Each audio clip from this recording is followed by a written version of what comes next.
મને બહુ ગમે 100 રૂપિયા મમરાભાઈને આપી દેવાના 200 રૂપિયાનું ડીઝલ બળે તોય 200 રૂપિયા તો વધે મોરા દાદા એ મારો માણસ કેમ જીકારો કરે મોરા દાદા તમને કઈ ખબર હું એ આપણું ટ્રેક્ટર કોક લઈ ગયું ટ્રેક્ટર નથી એ ટ્રેક્ટર મમરાભાઈ લઈ ગયા હે ક્યાં ટ્રેક્ટર લઈ ગયા ક્યાં વાડીએ હારું તો તમે મને કીધું મેં તો ન્યા ટ્રેક્ટર ન લયો તો મને તો એમ છું કો ટ્રેક્ટર લઈ ગયું મારા તો શ્વાસ અજાય થઈ ગયા ગળું હુકાઈ ગયું પાણી પી લો પાણી હારું છું મારા માણસે પાણી સંભાળ્યું તે મને ટ્રેક્ટર યાદ આવી ગયું ટ્રેક્ટરના રેડિએટરમાં પાણી તો નથી એટલે યાર તો હું છે એ મમરાભાઈ આખો દિવસ પાણી વગર ટ્રેક્ટર રાખશે ને તો ઘાણી થઈ જાય તું જા પાણી પૂરી દેજે એ હારું આજ હવે વાંધો નહીં હવે ટ્રેક્ટરને કાઈ નહીં થાય એ મમરાભાઈ ટ્રેક્ટર હાકે છે ને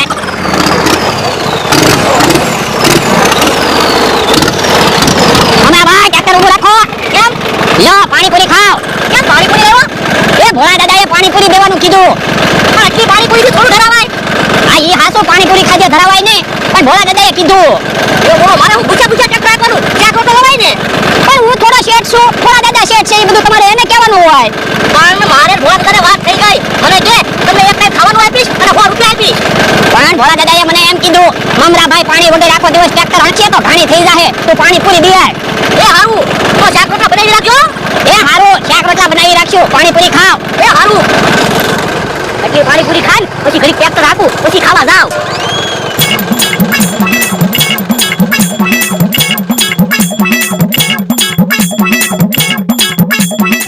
કલાકના 200 રૂપિયા 2 કલાકના 400 રૂપિયા 5 કલાક ટ્રેક્ટર હાલે એટલે સીધા 1000 રૂપિયા આવે વરડા મમરાભાઈએ શાક રોટલા બનાવવાનું કીધું ઈ તો કે પણ ઈ એમ કહેતા હતા ભોળા દાદા એ વાત થયેલી છે 100 રૂપિયા આપવાના અને એક ટાઈમ ખાવાનું આપવાનું તે 100 રૂપિયા આપી દેવું અહીંયા એને ખવડાવશું ને તો 200 રૂપિયાનું તો ઈ ખાઈ જાહે એની દુકાને ખાશે આ ઈ હાસુ તો પછી કેહા કાકાને ટ્રેક્ટર રાખવાનું કહી દેવાય ને મમરાભાઈને ટ્રેક્ટર રાખવાનું કામ કીધું 100 રૂપિયા તો ન દેવા પડે પણ મમરાભાઈ ડ્રાઈવર છે એને બધી ખબર પડે ને એટલે આ ઈ હાસુ હે મમરાભાઈ તો આવ્યા ઘડીકમાં પૂછા થઈ ગયા એ ખાવા નથી આવ્યો ટ્રેક્ટર બગડી ગયું એ કેમ ટ્રેક્ટર બગડી ગયું રેડિએટરમાં પાણી નહોતું એન્જિન ગરમ થઈ ગયું એટલે બગડી ગયું પણ મારા માને હે પાણી તો પૂર્યું મેં કારે ટ્રેક્ટરમાં પાણી પૂર્યું તને પાણી પૂરવા તો મોકલ્યો તો હવે હું ટ્રેક્ટરમાં પાણી પૂરવા ક્યાં ગયો તો હું તો મમરાભાઈને પાણી પૂરી દેવા ગયો તો પણ પાણી પૂરી દેવાનું તને ક્યાં કીધું તું મેં તો કીધું તો મમરાભાઈ આખો દિવસ પાણી વગર ટ્રેક્ટર હાંકીએ તો ઘાણી થશે પાણી પૂરી દેજે બાપા અલ્યા પાણી પૂરી દેજે એમ નહોતું કીધું રેડિએટરમાં પાણી નાખજે એમ કીધું તું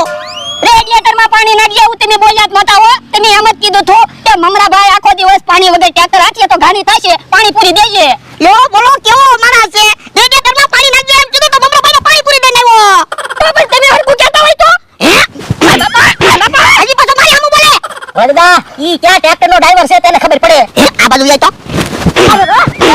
તમે તો ડ્રાઈવર છો ને તમને તો ખબર પડી જાય ને તો મને એમ કે રેડિએટરમાં પાણી હશે હે કેવા માણસો છો ટ્રેક્ટર બગાડી નાખ્યો તમે બોલો જ એવું રેડિએટર એમ ન બોલાય કે તો કે પાણી પૂરી દેજે હે બાપા સાનો મનો ડાયરેક્ટ તો મગજ કામ નથી કરતું ને એ મમરા ટ્રેક્ટર હાકી રાખ્યો ના ટ્રેક્ટર બગડી ગયું હે તો ભલા લાય પૈસા પાછા પૈસા તો તું લાય ટ્રેક્ટર રિપેર કરાવવું પડશે હું કામ પૈસા આપો હજી ક્યાં ટ્રેક્ટર રાખ્યું પણ ટ્રેક્ટર તારી વાડીમાં બગડ્યું એટલે હે આ બધું જાય તો બાપા પૈસા પાછા લાય એમ કીધું ને હજી ક્યાં ટ્રેક્ટર રાખ્યું ઉભો તો તું કા ગેલા હતું હમકો હોય તો મને માર ખવડાવ્યા ઓય બાપા ઉભો તો ક્યાં કાકા ઉભાયો વાત નથી આવતા તો વાંધો નહીં હે તું કેમ આવ્યો યા મને એક ધોકો માર્યો મે બોલો તો આજ બહુ ખીજાઈ ગયો હું પણ તમે તો ભોળા દાદાને પગી રહ્યો છો તો તમે હું કેમ આવ્યા પણ આ જેને કેવો ક્રોધ આવ્યો નકર મને ધોકો મારે જ નહીં ઈ હાસુ મે તો વગર વાકે માર ખાધા બધો વાક તારો જ છે રેડિએટરમાં પાણી નાખી દીધું હોત તો કે તો મને પાણી પૂરી દેવા આવ્યો ઈ હાસુ પણ હવે હું વાડીએ કેમ જાય તમે તો હમણાં વયા જશો કેમ કે હું જાઉં હજી મારે ભોળા દાદા પાસે 100 રૂપિયા લેવાના છે અને મારે 500 રૂપિયા લેવાના છે આ તો હવે વાડીએ કેમ જવું એ વિચારો હે બકુલભાઈ આવે છે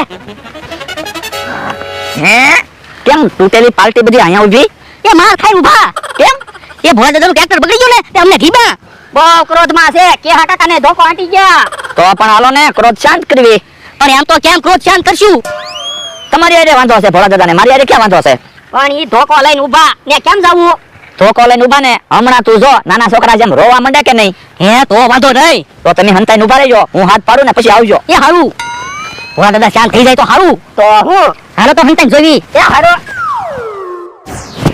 આજ તો બધાને ઢીબી નાખવા છે ભોળા દાદા કેમ એકલા બોલો ગાંડા થઈ ગયા કે હું એ ગાંડો નથી થઈ ગયો લ્યો બોલો, તમારી જેવા સમજદાર માણસ નહીં ક્રોધ આવે. તો હું કરું? ઓલા ટ્રેક્ટર બગાડી નાખ્યું. તો ક્રોધ કરશો તો ટ્રેક્ટર સારું થઈ જાય છે. ના ના, તો આ પછી એટલો બધો ક્રોધ ન કરવાનો હોય. પણ ક્રોધ આવે એમાં હું શું કરું? એ થોડીક વાર એકાંતમાં બેસી જવાય, 5 મિનિટમાં ક્રોધ શાંત થઈ જાય. હા ઈ હાસુ.